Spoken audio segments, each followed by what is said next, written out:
Hi, Crescent Dawn. Hello. I'm back with better audio this time.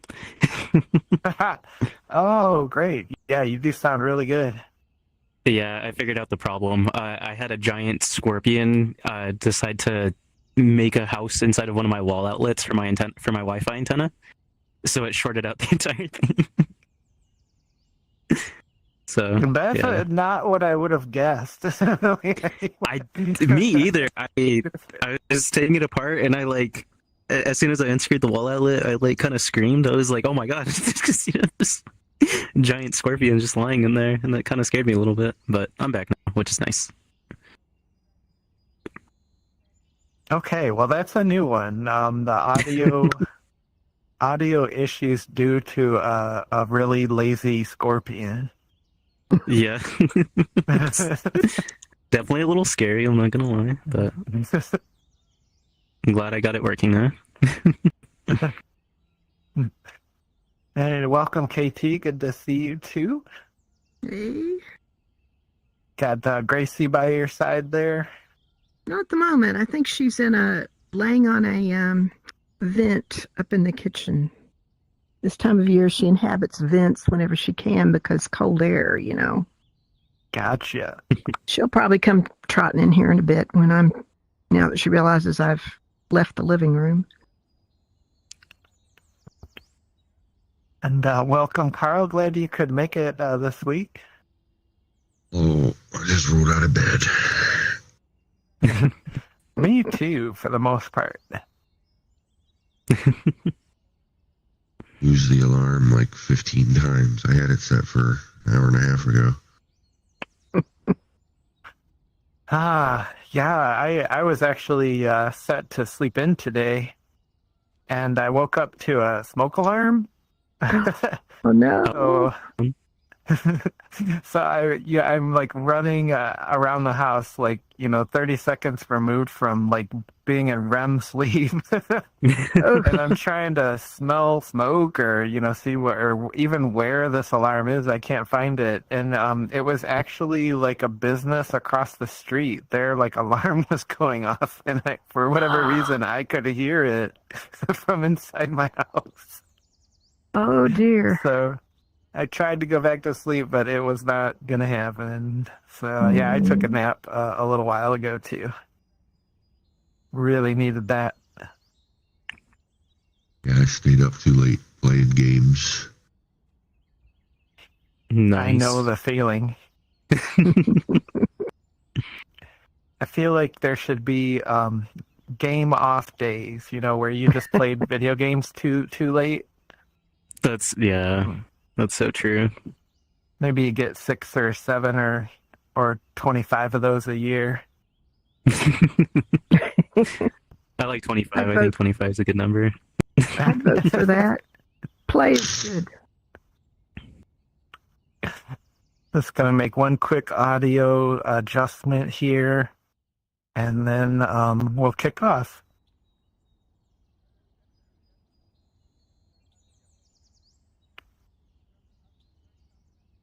Well, great. Yeah, welcome to another book review event. Body Keeps the Score. Chapter 16. I made my most predictable typo there and didn't put the current chapter.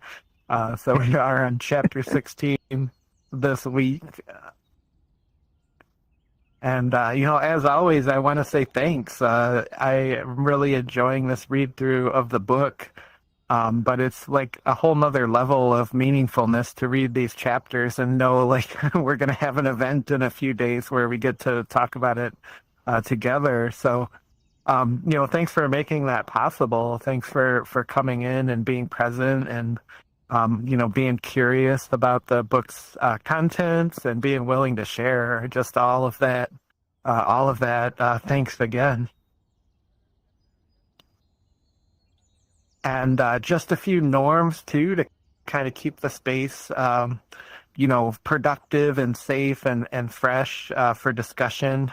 One of Bridgemaker's, values is conflict resolution, but also having safe and brave spaces for deep discussion. but we're not professionals here. And hello, George Pam. I'm so happy that you could make it too. Good to see you and your nice bright avatar. So glad you could make it. Yeah, thank you, Scott. I'm happy to be here.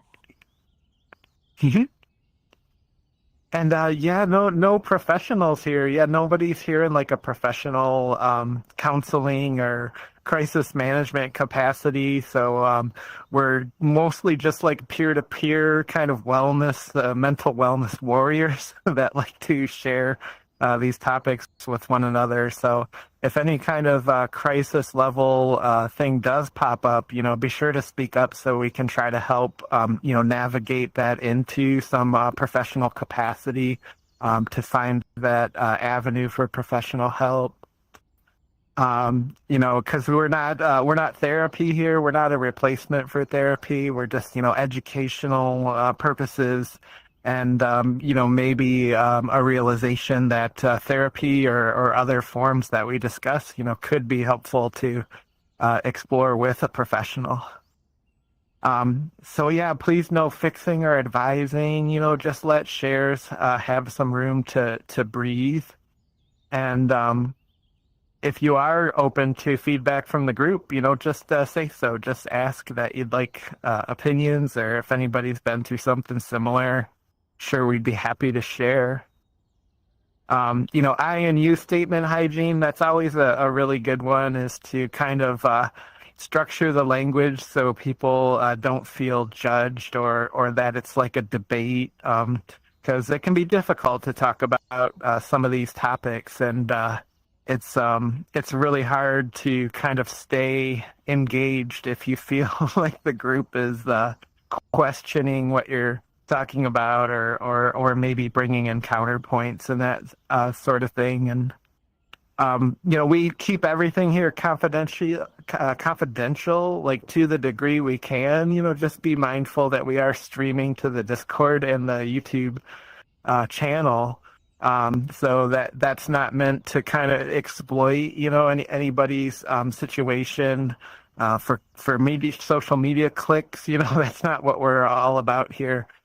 We just want to widen the access. So if people, might not feel good enough to sit in front of the computer or put on a headset, they can go on a tablet maybe and just set that on the bedstand and kind of be here with us. And that's another reason that we have the chat streaming in here too. So if anybody is streaming, we are watching the chats for any commentary. So feel free to participate from the live streams as well. Last few bits, we have the hand raise tool up there.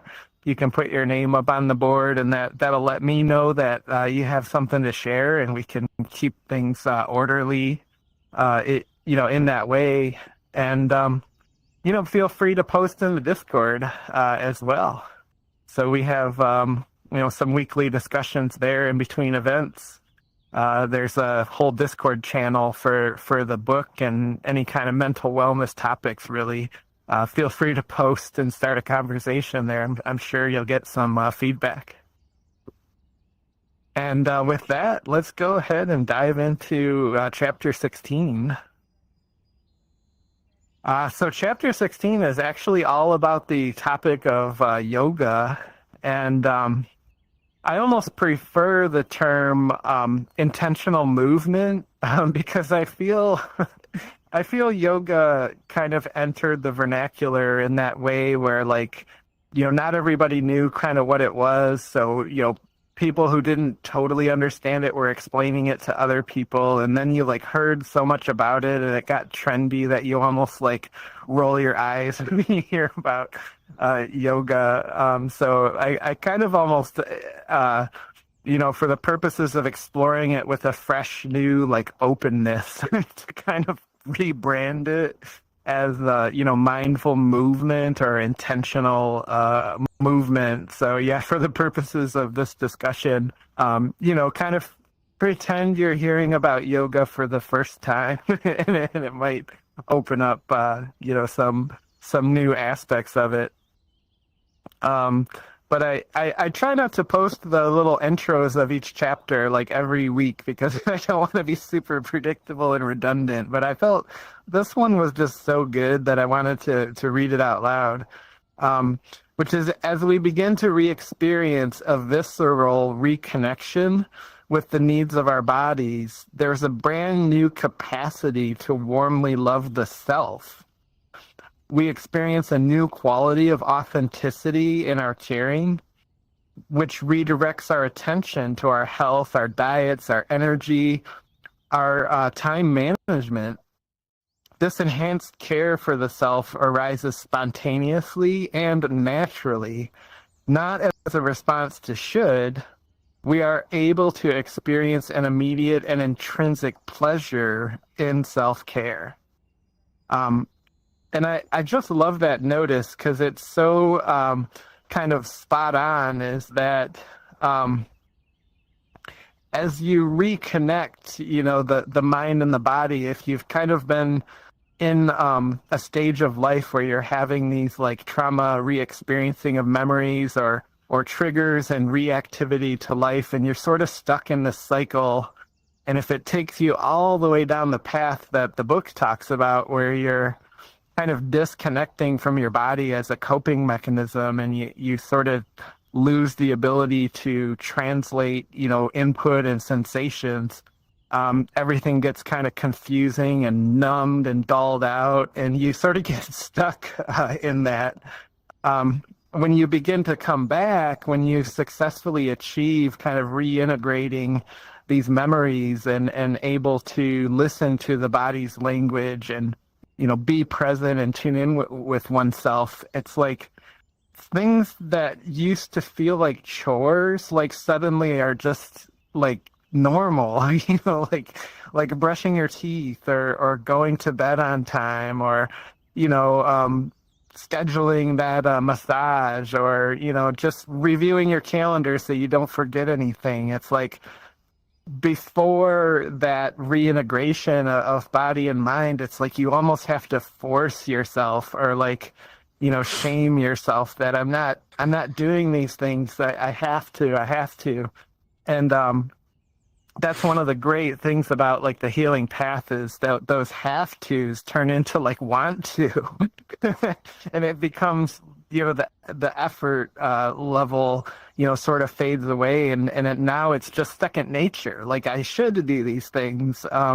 So, that's kind of why I wanted to kind of re-explore that opening little anecdote to the chapter, because I think it calls that out so well. Is that one of the reasons that healing is so worth it, is that you get these kind of benefits where suddenly those things, those little mundanities of life, like self-care, suddenly don't feel like such a chore. It's just everyday normal activity. But another thing, when you're considering yoga as like a healing, as a intentional healing path, is some of the things that it ultimately could help with is that trauma symptoms tend to impact the body physically, and this is something I think the book details really well. As well as that, this like disconnection of body and mind to cope and survive through trauma can lead to really confusing signals, and also lead to things like anorexia or bulimia. Obesity is a really common trauma coping technique. Overeating, binge eating, or purposefully becoming obese to kind of create isolation from social situations. Overworking, we've talked about that a few times in previous chapters, that diving into work is like a form of numbness, of numbing, because it calms down like all of the other memories and life activities and gives you like a different focus to prioritize.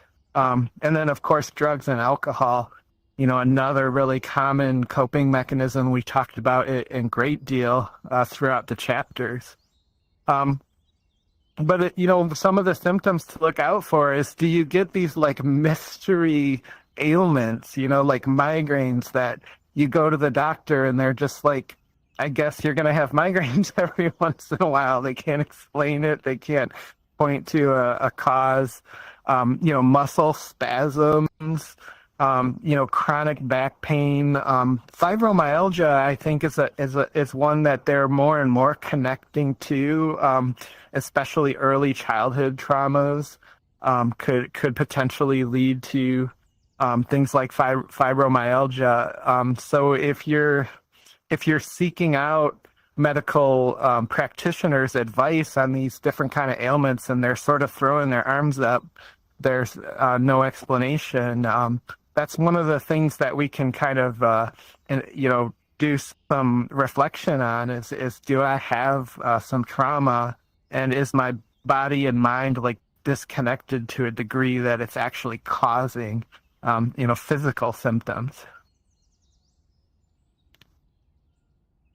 And this is where Dr. van der Kolk got interested in yoga, is actually the metric of HRV, or heart rate variability. So Dr. van der Kolk actually kind of came to yoga through like a secondary idea, which is he wanted to find a way to improve heart rate variability, which is this statistic of our biology that actually is tied to like longevity. If we have what's considered good heart rate variability, it's a really good sign for health and wellness, and living into quality of life, old age. And what Dr. van der Kolk was learning is that the practitioners, yoga practitioners, were showing these elevated levels of heart rate variability. So yoga was like looking like this way to increase it. But when he searched on Google, he found all sorts of anecdotes, but no actual like scientific studies to show the connection. So what Dr. van der Kolk always does is that he finds those gaps and he pulls together the resources and the funding and the expertise, and he does the studies himself, and those are many of the studies that are referenced in the book. So a kind of point of serendipity is the day after he does this Google search, this fellow named David Emerson walks into their trauma center in Boston and mentions that he's developed a hatha yoga practice that's specifically for PTSD. So you talk about how new ideas that hit humanity like sort of pop up in multiple places at the same time. Here you had two people just kind of come together over what each was seeking it, and there's somebody that came to him with this pre-made program that was like, here, I don't have a scientific research to show it, but I have like personal experience that this has helped people. So they went forward with a study with with David Emerson's expertise and Dr. van der Kolk's resources to put the study together. And so basically a little bit about what heart rate variability is, and I'm by no means an expert, but I can kind of tell you, like in a nutshell, is that when we talked about this in previous chapters, when you breathe in, that's like a stimulating activity for the body. So when you breathe in, your heart rate actually like accelerates just a tiny bit. It doesn't race away, but its rhythm increases. And then when you exhale, somatically, you're calming the heart back down. So the breath exercise is, in stimulation and out calming. And what happens is that creates like a little bit of a Doppler effect with the heart, where it increases slightly and then decreases slightly. So you kind of get this little up and down wave, and then in between heartbeats, there's this little bit of variation, like a couple of milliseconds off. And if you're in like a really relaxed, socially engaged, normal, non-triggered state, that variability it actually has a lot of breadth. Like your heartbeat doesn't like specifically beat like on a metronome. There's a little bit of variability between each beat, but there's a synchronization between your breath and your heartbeat. So what's happening here in the chart is you see the black line is your breath, and then the kind of grayed in like mountainous image that's behind the gray line is the heartbeat. So you can see as they're breathing in, at the top of the breath, that's kind of the peak of the heartbeat. And then as you calm the body back down with the exhale, your heartbeat slows a little bit, and you have this kind of rhythm between your breath and the heartbeat. And what happens through the study is that if we have our baseline there up at the top, somebody just kind of normally in a relaxed state, breathing and their heartbeats in sync. This is a case where somebody was very stimulated and upset, kind of disorganized. And you see like the breath kind of went down and rapid and kind of more shallow. And you can see the peaks and the valleys between the breath and the heartbeat are now kind of slightly out of sync. They're not really, doing the same synchronization that you see in the baseline. You have the peaks and the valleys are now like a little bit offset. So these studies finally showed like the physical evidence of how different emotions and different states was like affecting your breathing and your heart rate. And this one was really shocking. This is the baseline against somebody that was experiencing a level of shutdown. We talked about like hypervigilance versus shutdown, like the fight or the flight or the freeze. Traumatic memory response. This is in this case, this is the freeze, like going into kind of shutdown, give up state. So the heart really, goes down to a much like weaker beat. And then you also see the breath becomes like really rapid and kind of shallow. So a very striking difference between, normal state and a state of complete shutdown. And then in this chart, we actually see like the moment that the shutdown occurs. So we have this kind of erratic, like overwhelm and then it falls off a cliff where the person just enters the shutdown state. So pretty incredible, charts that Dr. van der Kolk was able to work through and capture this evidence and capture these moments of how physiologically like we're responding to traumatic memories.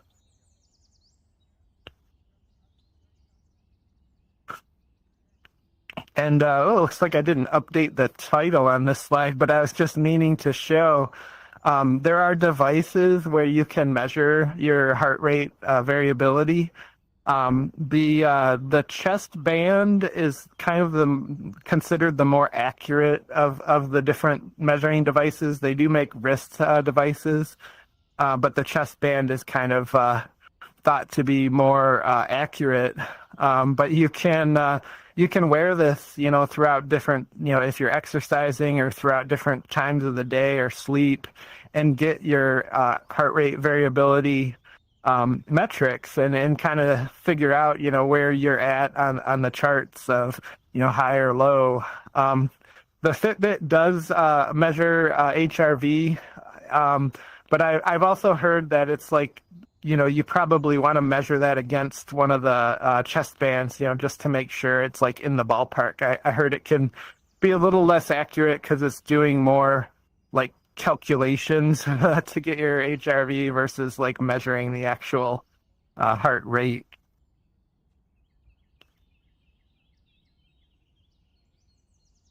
But starting to kind of explore the idea of intentional movement or mindful movement or yoga.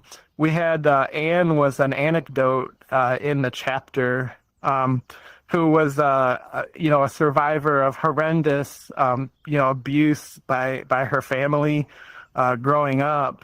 And one of the things I found interesting about the chapter is Dr. van der Kolk asked Anne to join, this new activity that Dr. Emerson brought, this PTSD specific intended yoga practice. And Anne's first experience with it was actually really difficult. And Anne went home and actually self-harmed. Her kind of go-to coping mechanism for high stress situations. So I'm kind of tipping my hat to the commitment of the patient and also the professionalism of Dr. van der Kolk to be like, let's not completely give up on this. Like we think this can help, and Anne tried it again, and ultimately the program did help her a great deal towards kind of coming out of these traumatic memory cycles. But what was most difficult for Anne was that a survivor of sexual assault feels extreme vulnerability in a lot of these positions. So you kind of want to be in an area that you can trust. When you take some of these poses, they do kind of bring back some feelings of vulnerability. As you can see from the different poses in the example. So I had never really stopped and thought about that before I read the book. So I thought it was such an important thing to point out. That if you're a survivor of childhood sexual abuse or sexual assault, going into a yoga program, you probably want to prepare a little bit, and make sure that you have those levels of comfort for where you're going to practice. But another great thing about yoga is we have Rachel here, who's a VR yoga teacher. So thanks for joining. And of course. That's a whole new approach, So not only do we have YouTube videos that we can follow at home and do practices at home, but now you can get instruction in VR where you're not necessarily having to go to a studio. And so all of this accessibility, I think, just helps, on top of health.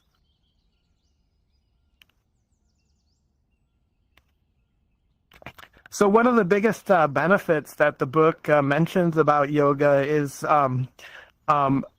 alexithymia is sort of this ailment that a lot of trauma survivors can develop, which is the inability to feel your feelings. Feelings get confused because our coping mechanisms are very numbing to body signals. So the inability to feel hungry, or the opposite, to always feel hungry, or to confuse anxiety with feelings of hungry, or the inability or the ability to ignore pain.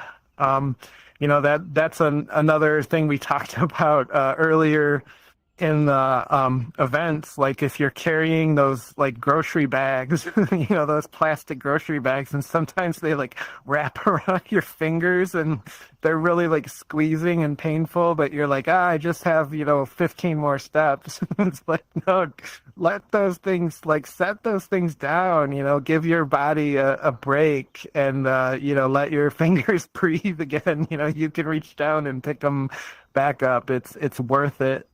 But the inability to feel that or not to not to not feel it, but to ignore it. That can be a symptom of traumatic memory, where we're ignoring the body's signals to us because we trained our body to stop telling us these things or to ignore it, in order to survive situations in the past. And it becomes like a habit. And if you don't practice out of it, you just subconsciously, instinctively, like, continue to do it. So some feedback after people went through these programs where, my emotions feel more powerful, or, maybe they don't feel more powerful, but like I'm noticing them. I'm noticing my emotions. I can express my feelings now because now I'm recognizing them. I can clearly see my choices and recognize multiple paths in a situation. So that's like next level, right? Like now we're not just feeling emotions, but we're recognizing like impulsivity and patterns. And we're starting to say, just a second, let me think about this a little bit more. That's that mind-body connection, kind of dialing us back into our reality and our situations. I was able to move my body and be in my body without, oh man, almost getting emotional here, without wanting to hurt it. Like that just breaks my heart, to hear that. Like it's so positive, but like the underlying like meaning of that is really deep. I was able to be in my body without wanting to hurt it. So that's the level of intensity, that we can see people like Anne practicing yoga are like coming out of, they're rediscovering their discernment and they're able to sort of step out of these trauma cycles. So the good news about Anne's story is, although the first yoga attempt, whoops, I feel like I clicked something. Oh, I clicked the hand raise button. Sorry, that distracted me. So Anne's first experience with the yoga program, was difficult because she had all of these feelings of memory and vulnerability and trust coming up. But with Dr. Vanderkolk's, professional help, she was able to take small steps towards the program, and the program ultimately helped. And she said she was able to open up about her experiences. And the word open, like, really struck me because a lot of yoga poses are about, like, opening. Like, if you can see the pose here, and there's even poses named after opening, like open heart pose. And there's not only like a graceful like beauty to the poses, but they're also very vulnerable, right? Like you're opening your whole body to the world around you.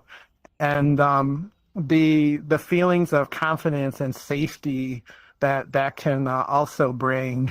I feel like I'm reading that, from her responses here, that, she was able to start explaining triggers to people. Like, so instead of shutting down and just waiting for the trigger to kind of dissolve and move past it, she was able to stop and explain it. And Dr. Vanderkolk even explained it in one of his sessions, and spilled like a cup of water, and Dr. Vanderkolk reached over and said, "Let me clean that up for you." Well, "let me clean that up for you" was a trigger word for Anne, because like that's what her family used to say like during the abuse. So that was such a direct link with the trauma memory. But for the first time, Anne was able to explain, we talked about trauma triggers and how they interrupt your ability to kind of explain and articulate because they shut off like different parts of your brain. She was able to get through that and start that healing path where, she was able to communicate. And developing a closeness with her partner, like how heartwarming was that, if you've ever been in kind of a trauma bonded relationship, like how turbulent they can be, because one person gets triggered, it triggers the other person, which elevates the other person's trigger, and before you know it, there's fireworks and things are getting thrown and said.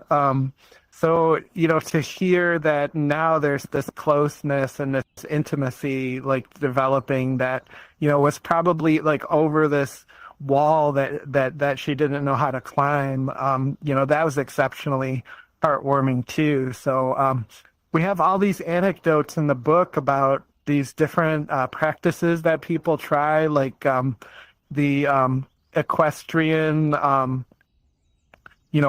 taking care of the horse, the young lady that was having difficulty at school and, ultimately found peace through like caring for a horse.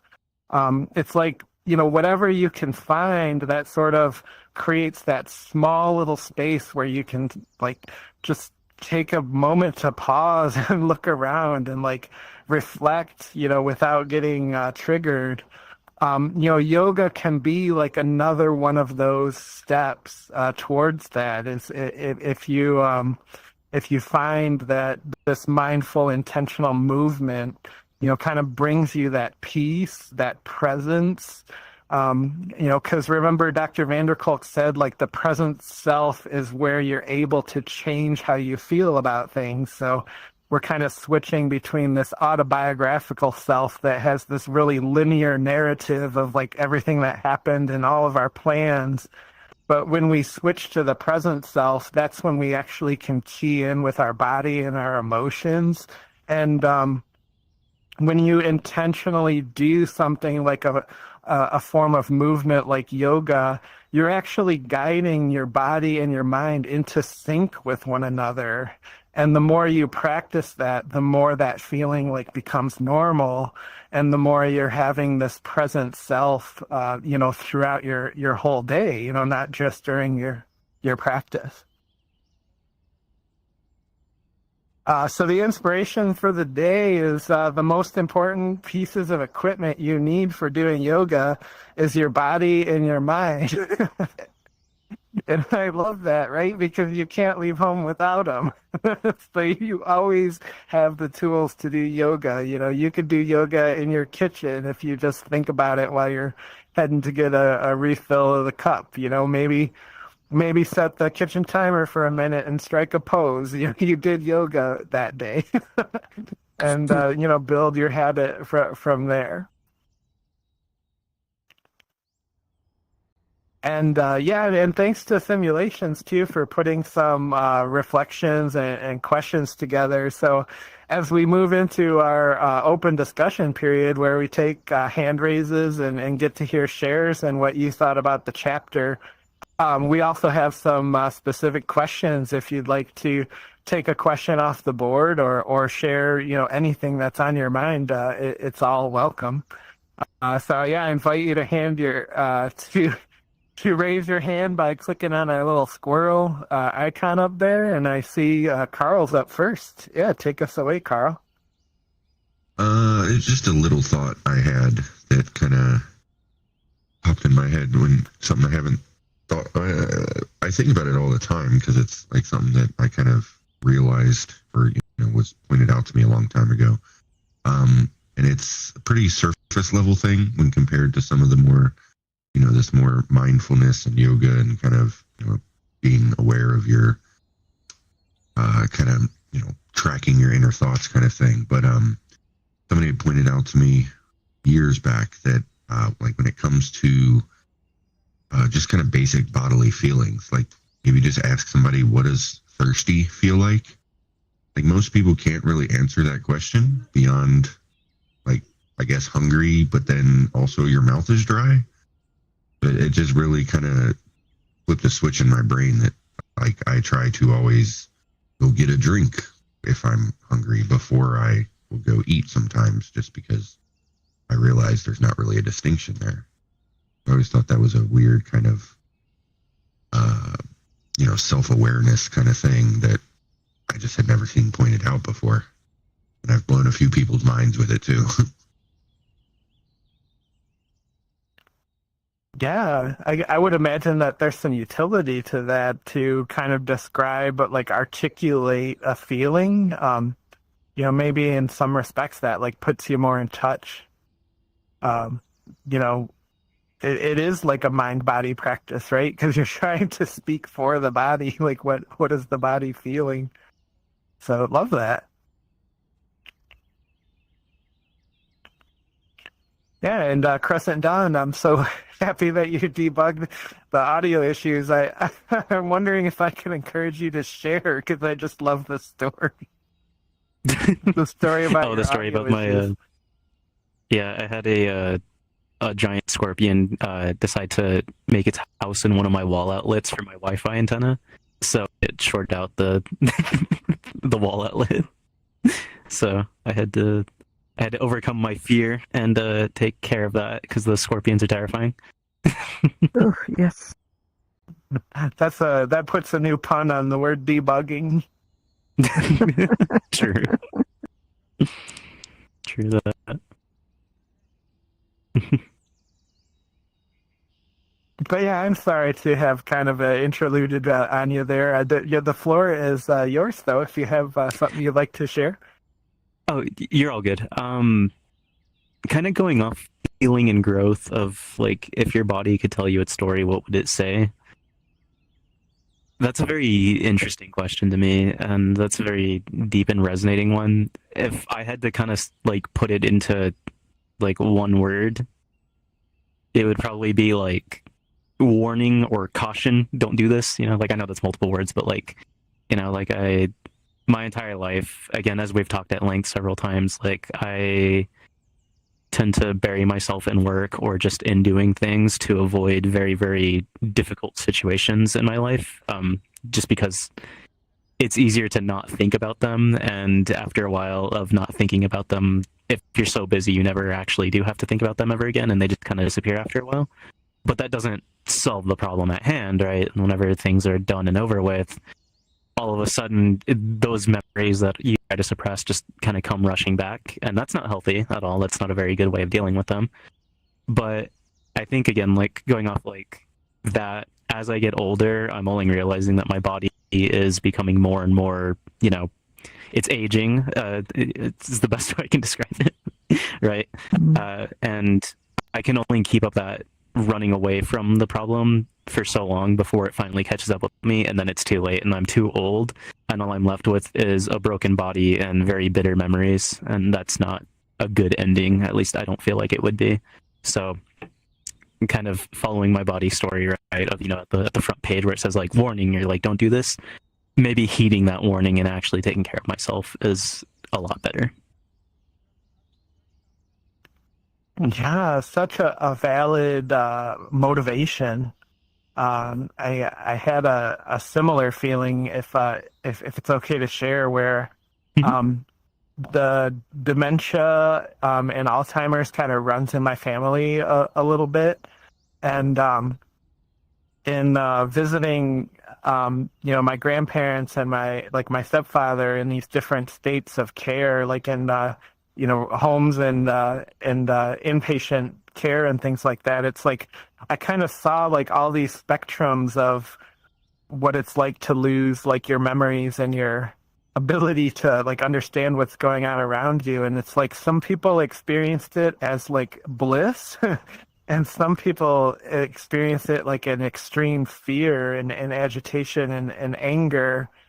And what always stuck with me about that is like, if I carried this trauma like into my old age and I became compromised, mentally with like Alzheimer's or dementia, like my fear responses would probably like take over and dominate like my whole experience because I had all these like unresolved, repetitive triggers. And I don't think those would go away with like a loss of memory. I think, the body would remember them. So my philosophy was like, if I really make the commitment to try to like work through this and overcome it, like, can I be one of those patients in the wheelchair that's just like humming to themselves, like just so content to like sit in a corner and wave at people when they go by, rather than be like super agitated and like so upset that I have no control. And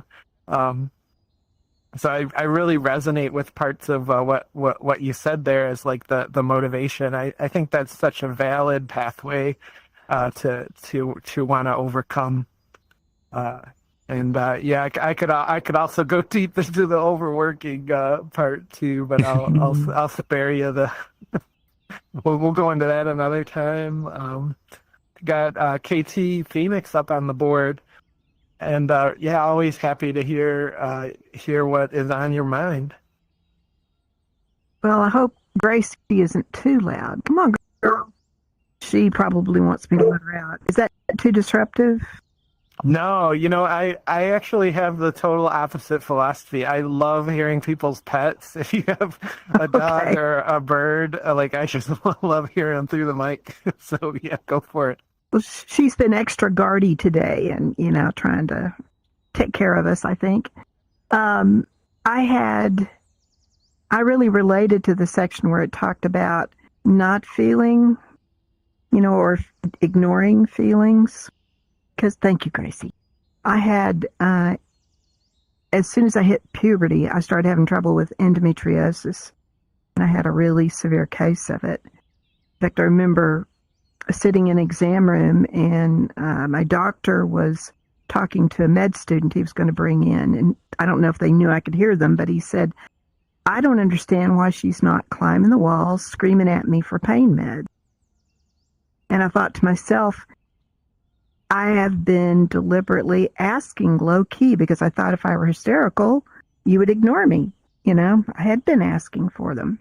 At any rate, it was that level of pain. And the message I got early on was that there wasn't anything to relieve it. And I didn't want to not live my life. So I just went ahead and did stuff. And I got to the point where instead of spending days in bed, I was just not feeling it. I was like getting involved in work or school. When I was that young, of course, it was school or scouting. But the lesson that I learned much later is that when you shut off those feelings, you shut off the good ones, the good feelings. You shut off the good instincts about people. And so I had to spend, quite a bit of time stopping and paying attention to what my body was saying. And I did yoga for quite a while, and there were a number of poses that I just really couldn't get stretched out into, and still probably never will, because of the, like there's one where you're on your stomach and you reach back to both of your feet and you come up off the floor. I so struggled with that. So the day I finally managed to get it, it was awkward, but, my yoga teacher was clapping. And some of that was from physical scarring, just the body itself couldn't get far into that pose. But, some of it was also emotional. And I think yoga was very, very useful in helping me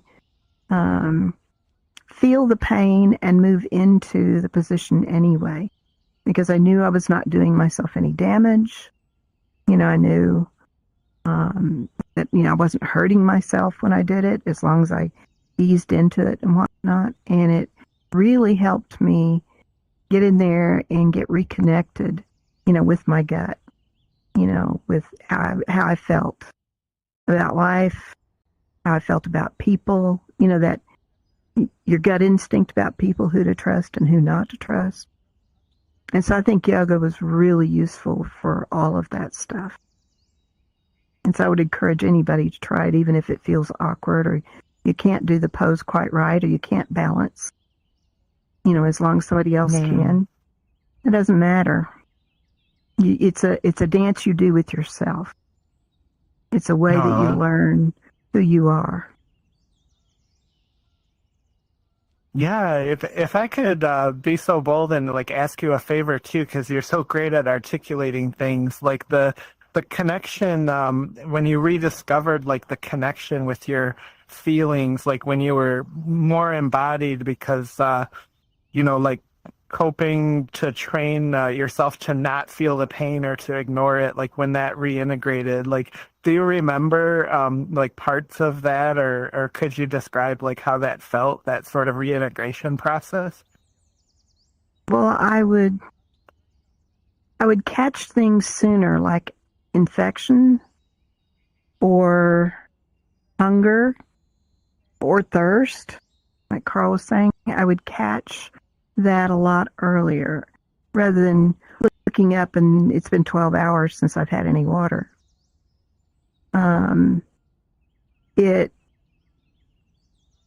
It was incredibly reassuring and made me feel a whole lot safer when I could do a back bend and my back was hurting, but it wasn't a lot. And I knew I wasn't hurting myself. It gave me a lot more confidence in myself, to trust myself and my feelings.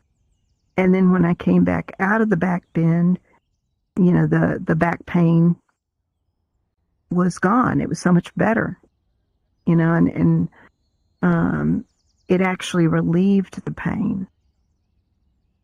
And it helped with giving me that pause to stop and notice how I'm feeling. Notice heart is racing, or notice that dread in my stomach, and look at the other persons in the room and realize, oh, that person isn't safe. Because I could feel what was going on. I don't know if that's helpful, but that's close as I can get, I think. Yeah, that really resonates with me too, because my form of like numbing wasn't really pain motivated. It was more like I needed to dull the sensation that my body was telling me like something's wrong. like my body got wired to be like something's wrong, and eventually like you have to be like, not now. Like I have to like do things. And that's what you do when you don't know, like there's no guide in your life to tell you like this is how you take care of that emotional regulation. So not knowing that was my method. And I can remember, similar to your experience, when I started coming out of that, I started to make like better decisions. Mm-hmm. I was looking back and like I was so impulsive in the way I made decisions, and I often like, swung for the fences or did things like jumping in just straight with both feet. And when that like reintegration process started for me, it was like I started saying like, we can sleep on that, that trip to Europe, with only a few $1,000s in your bank account. Like we can sleep on that before you buy that plane ticket. So I find it like amazing that like the ability to sort of self-practice like a better awareness into your body could lead to like better decision making. Like these are the parts of the healing path that like really blow my mind, like how it's connected. And I thought your share like really brought that aspect back. Or like, boss, no, we can't get that done by tonight. Oh we'll my goodness. Work on that some tomorrow. Or the ability to say no when it comes to work situations. Yeah. I mean, coming back to Crescent Dawn's comment there about like working as a coping mechanism, it's like when your boss like overworks you, you're almost like, great. Now I have all these extra tools to ignore. They love it. Body. Yeah. They love it. I mean, I was there too, and companies can be like, oh man, like this person's great, working weekends and evenings, and so that can be a trap. I find that's one of the really common areas that people can find when they start finding the healing path is like overcommitment to work and also other obligations in life to kind of start making space for yourself. And I got Crescent Dawn, I think, back on the board. Let me swing the camera back over to you there. I'm back again. Yeah, welcome back. Going off of body awareness and like the freeze, flight, or fight response. That one's a very interesting question as well, with regards to like being in tune with my body, right, and understanding like what I am as like a given the environments that I work in, so on and so forth, right? I find the idea of like, I don't know how it is for most people, but like the way I was kind of like not really raised, but kind of like through experience raised as a kid, is to have like a flight and then a like fight response at the same time. So basically, like if something happens, you run out real quick, you get a look, and then you immediately go back in, right? Out here they call that like the rebound technique, and that requires you to be very in tune with your body and your mind at the same time as well, right? Going off of earlier, how I started coming to the conclusion like I'm only getting older, and for my age, I'm already showing signs that like I'm aging a lot faster than most people, unfortunately, and just due to high stress environments, so on and so forth. And the biggest thing with that is, again, just knowing and understanding like how my brain wants to react to something versus if my body can keep up with it, right? Like there's been times where I'm driving my car and I'll see something on the side of the road, or I'll see like an accident about to happen. And again, as I'm getting older, my reaction timing isn't as good as it used to, right? So like my brain will immediately formulate a plan, but my body can't physically keep up with it, right? And it's important to remember that my body will probably fall well behind my brain in a lot of capacity as I'm getting older and as I'm confronting that. And so being more in tune with my body by doing things like yoga and just kind of like a full body scan, for example, which is something I've never done up until like 2 weeks ago. I'm understanding more of my body's limitations, and that's helping my brain formulate ways to kind of cope with it. Like if I know my reaction timing on something's gonna be a little bit slower, okay, then I can have my brain kind of understand that right off the bat, and then I can use it to plan things ahead a lot better rather than just the old reliable of just rushing through and getting it done, right? Because sometimes you don't need a hammer to solve a problem. Sometimes you need a little bit of more precision, so on and so forth. Yeah, I think brain-body attunement can be credited to that, to sort of creating that pause that like, because a reactionary lifestyle like it's like kind of pre-programmed, right? Like it's like an if-then, based on the situation. You put it through a function and you can predict your own behavior. And I think the brain-body connection is where you kind of get this little space in between that, where it says, here's your stimulus and your input. Now, like, let's think about this for a second. And I mean, it can even be like a literal second, right? Like your mind just gets us a chance to intervene. And that was a big learning experience for me, because I had really explosive like emotional reactions to like certain things. And it was like a progression of awareness. Like I started becoming aware that my reaction was coming, but still like unable to guide it.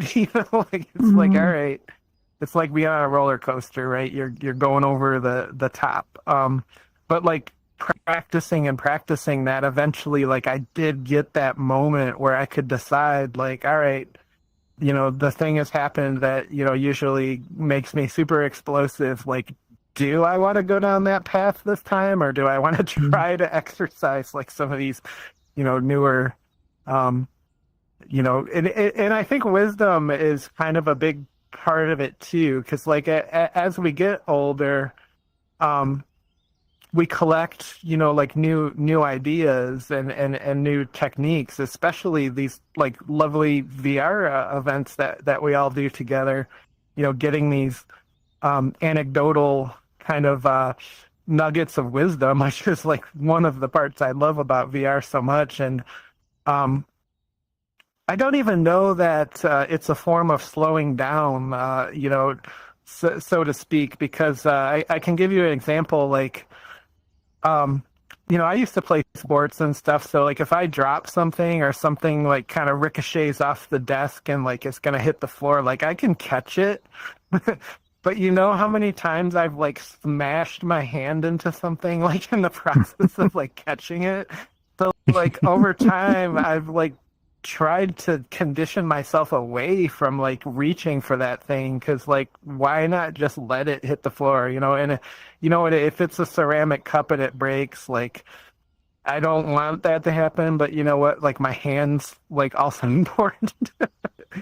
So like, could that be considered dulling reflexes, or is that like wisdom that, now I'm like inserting this moment of decision where, I was always reacting in the past. So yeah, just some food for thought there as we all continue to march, forward in time. No one's developed a means otherwise, so we're all on the path there. And I'll take the camera back here and just kind of throw the offer out to raise a hand, or if the hand raise tool is confusing, like feel free to speak up or throw a VR hand up too. I'd love to catch a share if anyone's been holding. But of course, our topics do kind of run themselves across their full course too. So, no need to hold everybody hostage. I just want to make sure no one's been holding anything back and wanted to share. So, well, cool. Then I think that officially wraps chapter 16 for yoga. I can kind of speak for myself. I am committing to a practice. I'm working through like some sciatic nerve pain and physical therapy at the moment, which KT, to your point, like I got the confirmation of pain versus injury. So right now I know I'm experiencing pain and not injury. So I'm kind of practicing through it. So I'm excited. I'm going to start doing regular stretching and mindful movement, as a regular practice. And yeah, with that, see you back here next Thursday for chapter 17. Yeah, bye for now. I'll turn our audio back on to mingle mode here. There we go. So I'm not blasting everybody. Hello. There we go.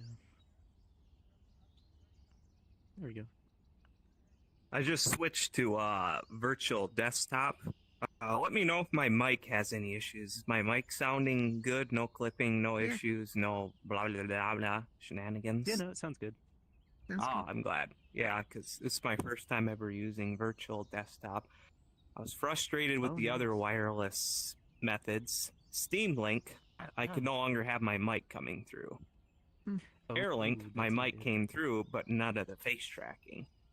So then people are like, oh, use remote virtual desktop. Use virtual desktop. That's worth a shot, but it costs money. But it turns out I had already bought it and forgot. And now I have face tracking and voice and everything again.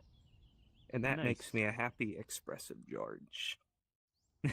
That's good. Did you? It's off topic. I've been rocking AirLink and but, Steam desktop, I don't know Steam if I'm VR in right his now. area or not, but do you remember Because what it works, the first and because bug was? I've already had to rewrite the Why they meta call it driver so many debugging? times. Holy cow, you have no idea how many times I've had to rewrite the drivers. Oh, what was that? It happened yesterday. I The didn't quite drivers fully hear updated, it. and I was like, oh no, what's gonna break Yeah, now? let me make sure I'm not muted. And Do you remember what how we broke? came What to broke? call Something broke, and it debugging really frustrated me. And I bugs was like, in You know what? computers. what the Screw this first one Zuckerberg was. crap. Oh, I'm gonna no, go I never the thought of another it. route. I don't know. Yeah, it happened. Oh gosh, back Yeah, in the no, I, 50s or oh, 60s. sorry, I'm stretching And Grace here a lot. Hopper was involved. Yeah, They I had, when they had big had to do all machines and that, vacuum and tubes. yeah, A overall just moth getting it like actually working got properly in the caught first in place. a 'cause, relay, boy, howdy, meta and does it not. caused It feels like they have an that AI writing their particular part of programming memory to almost short like out. I don't know if you And so know a lot ever about programming, since, but and they like went in and pulled you it know out how with when you're like tweezers, and developing ever hardware, right? since we've You used do the it in like a term sensible way. debugging, Like so there was if I'm an programming like original my VR bug controller, for at the example, right? Like base the of first that thing I program is like phrase. the battery detection, and then I Oh go my from battery gosh, that's detection to like voltage hilarious. regulation, and Wow. then from voltage regulation to the microcontroller, and then from Yeah, the I had no microcontroller it starts idea. putting up all the other components. Theirs isn't like that Yeah, at all. It's usually very scattered. when I'm Like teaching a it feels programming nonsense. course, I Like it would doesn't feel like a usually human who increase understands that computers. or introduce that Spaghetti anecdote. code, like literal And spaghetti students code. that usually really It's such a enjoy Clusters mess. and stuff just Yeah, kind of that's one of those situations tangled where together. like time sort Yeah, of nothing's like changes regulated the, or well done. the It's components just, of it's something, such and a pain then in the the butt. original Wait, how do terminology, you like, rewrite carries drivers? over Like, with how it, do you but even you get don't in really there and know review the code and write true, your own? like origin. That's some Uh, black magic Mhm. there. Like when yeah, I you was about to say, save, I how it's like an image kind of of. a disc. So Like, the I controllers, wonder if, you know, like they're kids that are born like just like they you have a know it's microcontroller and saved, but they microcontroller don't runs really code, so on and so forth. understand like what that What I do Yeah. is what I that have an is. intercept program that I made a long time ago. So Yeah, now basically, that we've I got kind of you solid take the state controller apart and memory, you get like, do you know what the microprobes old are for like idea a of a multimeter and stuff spinning like that, where they have like the platter little is, hook thingy? gone. So basically, if you Right. get those and you find which microprocessor they're using, which it's At always any on rate, the thanks chips for all that the work provided they're that you're using like an doing on official here. one, You're and they don't doing need a to hide great it. job with it. What you can do is you can Oh, search up like thanks. the That means actual a lot chipset. to You me, can find all the and I data sheets also because they're all thank you publicly for available anyways. for And your from there, expertise you know and which pins to kind of like experience, intercept too. and do a You have hijack on, such a and then deep from there you knowledge just of power on these the things, device and like you on just a start snooping personal all the data level, out. academic Some of as them. well. Bro, that's like cheat engine I'm learning some things, man. hacking But stuff, except looks like instead of video simulations game, it's put a note on the hardware. board. Yeah, a lot of what Oh, I do wow. in real life is again like hardware hacking See. and overall like hardware.